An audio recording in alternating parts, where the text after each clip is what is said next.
स्वामी जी, आपके बहाने हमारे भी न्यूयॉर्क के दर्शन हो रहे हैं, क्योंकि सूर्य नमस्कार के 12 आसन आपने बताया, उसके फ़ायदों के बारे में आपने बताया, कैसे वो हमारे जीवन को बेहतर कर सकते हैं वो आपने बताया। अब आगे बढ़ते हैं और उन योगाभ्यास की बात करते हैं जो थायराइड से कनेक्टेड हैं। स्वामी जी, क्योंकि थायराइड बीमारी की लगातार हम बात कर रहे हैं और थायराइड में जो इम्यूनिटी लेवल है वो डाउन हो जाता है, वीकनेस बहुत होती है, और आप इस वक्त संयुक्त राष्ट्र संघ के मुख्यालय में भी मौजूद हैं और यूएन का जोर लगातार इस बात पर रहा है कि कैसे इस बीमारी से हम अपने आप को बचाएं। तो ऐसे में क्या क्या और उन लोगों को करना चाहिए जो थायराइड के पेशेंट्स हैं? देखो, थायराइड के पेशेंट्स को जहाँ एक और सर्वांगासन, हलासन और मत्स्यासन, उष्ट्रासन, क्रिया संचालन, उज्जाई, कपालभाति भी हमने बताया। वहीं चाहे जेनेटिक कारणों से थायराइड है, चाहे अपने मनुष्य के अपने unhealthy lifestyle, over eating, unhealthy eating, less physical exercise, less yoga practice और ओवर डाइटिंग के कारण से भी, और बहुत ज़्यादा ठंडी गर्म चीज़ें जो हम खाते रहते हैं उनसे भी ये प्रॉब्लम हो जाती है। तो मैं सबसे कहना चाहूँगा कि एक तो अपनी डाइट को, पूरी लाइफस्टाइल को ठीक करें, और साथ में उस लाइफस्टाइल को और अच्छा करने के लिए योग को तो अपना ही अपनाएं। यदि जेनेटिक कारणों से भी, किसी भी कारण से आपको थायराइड हुआ है, मैंने कहा कि अनहेल्दी फूड, उल्टा पुल्टा खाने से भी थायराइड होता है। उसके लिए बैठ के षटकोण आसन, चक्की आसन, और ये फिर थायराइड के कारण से मोटापा बड़ा बढ़ता है। मोटापन और दुबलापन दोनों के लिए एक तो ये अर्धहलासन ऐसे ऐसे अवश्य करना है। थायराइड के लिए हम थायरोग्रिड भी देते हैं। एक खास बात बताना चाहता हूँ, थायरोग्रिड धनिए के पानी के निरंतर सेवन करने से, धनिए का पानी और थायरोग्रिड, और साथ में 5 आसन और 5 प्राणायाम भी कर लेते हैं जो हम बता चुके हैं, और अभी भी ओबेसिटी के लिए भी 5 अभ्यास बता रहे हैं। तो थायराइड कंट्रोल ही नहीं, थायराइड क्योर होता, अर्थात थायराइड, पैराथायराइड और पिट्यूटरी ग्लैंड हमारा 100% नियंत्रित हो जाता है। और जब थायराइड, पैराथायराइड और पिट्यूटरी ग्लैंड हमारा स्वस्थ और संयमित होगा तो T3, T4, TSH का बैलेंस तो अपने आप ही हो जाएगा। ये एक भ्रांति, एक मिथ है कि थायराइड को आप पूरी तरह स्वस्थ नहीं बना सकते।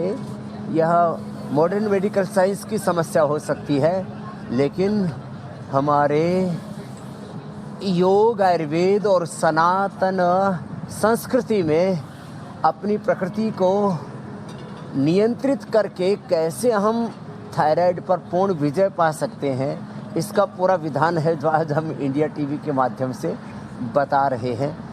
थायराइड और थायराइड जनित ओबेसिटी से लेकर के थायराइड के कारण से मोटापा और दुबलापन जिनको हो ना, मोटापा के लिए तो हम वेट गो, मेदोहर और अश्वगंधा का प्रयोग, नींबू पानी, नारियल का पानी, वाटरमेलन, शाक सब्जियां, फ्रूट, सलाद आदि का प्रयोग बताते हैं। अनाज, नमक, मीठा बंद कराते हैं। लेकिन जो अंडरवेट हैं उनको अश्वगंधा, शतावर, सफ़ेद मूसली, उनको डेट खाओ वेट बढ़ाओ, दूध के साथ डेट्स, खजूर और केला, आम और राम आम खा के तो जो भी दुबले पतले अंडरवेट हैं वो सब सच में नॉर्मल वेट हो जा रहे हैं।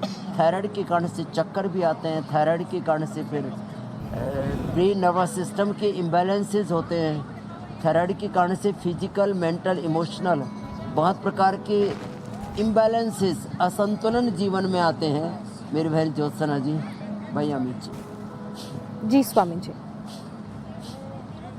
अब स्वामी जी, आपने तो बताया कि क्या खाना है, क्या नहीं खाना है, थायराइड को कैसे कंट्रोल में रखना है, लेकिन लगातार जो आपके पीछे हमें इमारत नज़र आ रही है और जहां से पूरी दुनिया एक मंच पर आकर कि हर किसी मसले पर बात करते हैं, चर्चा करते हैं, और वहां पर आप खुद मौजूद हैं यूनाइटेड नेशंस में। स्वामी जी, संयुक्त राष्ट्र संघ के मुख्यालय में आप हैं। यूएन का जोर लगातार इस बात पर है कि पूरी दुनिया से वायरल बैक्टीरियल इन्फेक्शन से होने वाली महामारी को ख़त्म किया जा सके। अब इसके लिए टारगेट भी 2030 का तय कर दिया गया है। इस टारगेट को पूरा करने में स्वामी जी योग कैसे मदद कर सकता है? हर इंसान को मिनिमम और मैक्सिमम कितना योग करना चाहिए? देखो, कम से कम आधा से 1 घंटा, वैसे मैं तो ज़्यादा करता हूँ थोड़ा, कम से कम आधा से 1 घंटा योग सबने कर लिया तो आदमी की इम्यूनिटी इतनी अच्छी हो जाएगी कि उसको कोई बैक्टीरिया, वायरस, फंगस का असर नहीं होगा, उनसे बेअसर रहेगा। बैक्टीरिया, वायरस, फंगस तो दुनिया में रहेंगे। जैसे पूरी दुनिया में मनुष्य को छोड़ करके दूसरे जीवों को मलेरिया, डेंगू, चिकनगुनिया, कोरोना और भी बहुत तरह के बैक्टीरिया और वायरल इन्फेक्शंस होते हैं। क्यों? उन जीवों की नैसर्गिक प्रतिरक्षात्मक जो शक्ति है, नेचुरल जो उनकी इम्यूनिटी है, वो इतनी अच्छी होती है कि उनको ये बैक्टीरिया, वायरस, फंगस से होने वाली बीमारियां नहीं होती। तो एक तो कम से कम 5 से 10 आसन, 5 से 10 प्राणायाम, और ये जो बिल्कुल सहज आसन ना, पवन मुक्त आसन से लेकर के मंडूकासन, गोमुखासन, और ये अब देखो मकरासन ही कर रहे हैं। अब कितना इजी है मकरासन, भुजंगासन, शलभासन। मैं तो भुजंगासन कम से कम 100 बार करने की सलाह दूंगा। तो इम्यूनिटी इतनी बढ़ा लो कि कोई बैक्टीरिया, वायरस, फंगस आप पर असर ना करे। और मैं तो थोड़ा इससे आगे बढ़ना चाहता हूँ। केवल बैक्टीरियल, वायरल, फंगल डिजीज से ही पूरी दुनिया को मुक्त करना, इतना ही नहीं, सभी प्रकार के कम्युनिकेबल, नॉन कम्युनिकेबल डिजीज से मुक्त कर सकते हैं पूरे संसार को।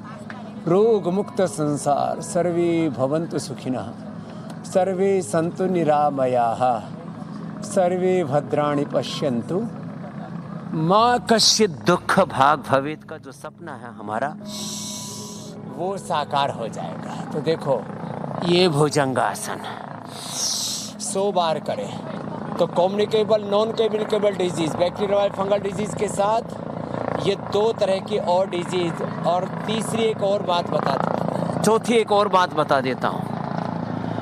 ये गांव की भाषा में फड़फड़िया आ गया, उड़न खटोला आ गया, फड़फड़ फड़फड़ करता हुआ। देखो, यह आकाश मार्ग से भी सुरक्षा करते हैं। शांति, सुरक्षा, ये ध्येय है हमारा। हाँ, शांति रहे पूरे विश्व में, सुरक्षा रहे। और देखो, मैंने कहा बैक्टीरियल, वायरल, फंगल डिजीज के साथ कम्युनिकेबल, नॉन कम्युनिकेबल डिजीज के साथ साथ जेनेटिक डिजीज। आजकल जीन्स में बीमारियां आ गई, genetic BP, genetic sugar, genetic thyroid, genetic asthma, arthritis, genetic cancer जैसी बीमारियां हो गई हैं। तो अपनी इम्यूनिटी को जब मजबूत रखेंगे, ये भुजंग आसन में तो कहता हूँ वेग पूर्वक तो ऐसे 1 से 1.5 मिनट में, और धीरे करते हैं तो 4 से 5 मिनट में, तो सभी 100 बार तक ऐसे ही कर सकते हैं। और ये बहुत बड़ा तत्व है। हम अपने आप को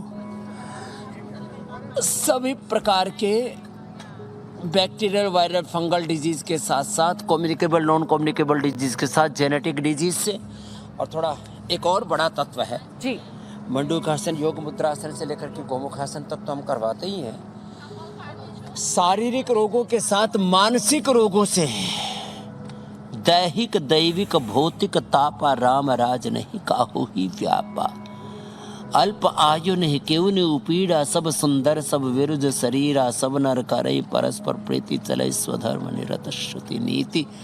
ये है बड़ी संकल्पना, ये है बड़ा ध्येय योग का। मेरे भाई अमित जी, मेरी बहन ज्योत्सना जी।